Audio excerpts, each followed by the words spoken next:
ज़रा सा रिजल्ट में गड़बड़ पैदा होगी तो फिर छोड़ा नहीं जाता वो टीचर को।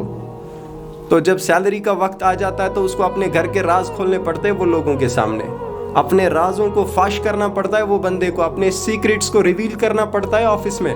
राज राज नहीं रह जाता फिर उसके घर का, सब कुछ बोलना पड़ता है किन मसाइब मुश्किलात से वो गुजरता है घर में, तो कोई नहीं देखता वो चीज़।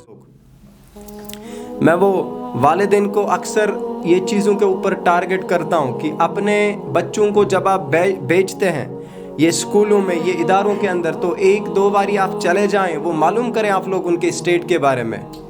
तो क्या होता कि आजकल के वक्त में हमारा दिमाग ही ख़राब हो जाता है। 1000 2000 का नोट हमारे हाथ में आ जाता है तो हमारा दिमाग अपनी जगह रहता ही नहीं है। जब आपके पास में, आपके दिमाग में ये फीड हो जाता है कि आपके पास में इतना पैसा है, आप इतने अमीर हैं, आपके पास इतना बड़ा बिजनेस है, तो आपके दिमाग में ये रह नहीं जाता कि सामने जो बंदा है वो मेरा टीचर है, सामने जो बंदी है अल्लाह की बंदी है वो मेरी उस्तानी है, वो मेरा उस्ताद है सामने जो बंदा खड़ा है। तो ये दिमाग में रहता ही नहीं कभी हमारे। जब तक सही डायरेक्शन ना मिले बंदे को वो कहीं नहीं जाएगा, वो बिल्कुल उस इलेक्ट्रॉन की तरह भटकता रहता है जो कोई करंट ही नहीं देता वो आयरन रॉड में, किसी वायर में, जब किसी पोटेंशियल डिफरेंस के साथ कनेक्टेड नहीं होता, कोई बैटरी कनेक्टेड नहीं होती।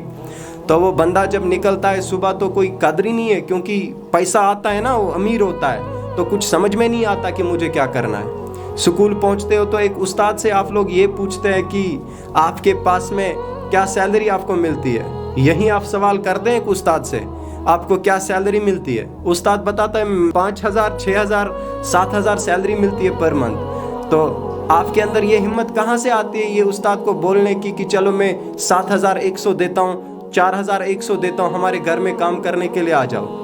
ये तो आपका दिमाग खराब है ना। आप लोगों ने पैसे देखे अर्ली उम्र में, बहुत कम उम्र में, ना आपको कमाने पड़े ना कुछ। जब कमाने पड़ेंगे तो तब समझ में आ जाएगा कि कितना डिफिकल्ट होता है ये। और ये सिचुएशंस के बीच में आप कभी उस्ताद की इज्जत कर ही नहीं पाते। वो भी आपके वालिद की तरह, आपके वालिद की तरह, आपकी माँ की तरह, बिल्कुल आपकी वालिदा की तरह, वो भी बहुत ज़्यादा मेहनत करता है आप लोगों के ऊपर। जो डिजर्व करता है वो नहीं उसको मिलता। बड़े बड़े स्कूलों में काम करने के बाद 10 से 15 हज़ार तक सैलरी मिलती है वो बंदे को, पसीना, पूरा बदन पसीने में भिगा हुआ होता है वो, तो फिर भी उसको कुछ नहीं मिलता। 10-15 हज़ार के अलावा कुछ नहीं मिलता, और हज़ारों बातें सुननी पड़ती है उसको, वो अथॉरिटी की तरफ से भी और पेरेंट्स की भी तरफ से भी। ज़रा सा रिजल्ट में गड़बड़ पैदा होगी तो फिर छोड़ा नहीं जाता वो टीचर को। तो जब सैलरी का वक्त आ जाता है तो उसको अपने घर के राज खोलने पड़ते हैं वो लोगों के सामने, अपने राजों को फाश करना पड़ता है वो बंदे को, अपने सीक्रेट्स को रिवील करना पड़ता है ऑफिस में। राज राज नहीं रह जाता फिर उसके घर का, सब कुछ बोलना पड़ता है किन मसाइब मुश्किलात से वो गुजरता है घर में। तो कोई नहीं देखता वो चीज़ों को। सैलरी का वक्त आ जाता है तो बेचारे को सब कुछ बोलना पड़ता है किन किन हालात से वो गुजरा है, तब जाके वो 1 महीना 2 महीना सैलरी वो बंदे को मिल जाती है। तो कद्र करें आप ये लोगों की, ये बहुत मेहनत करते हैं आपके ऊपर।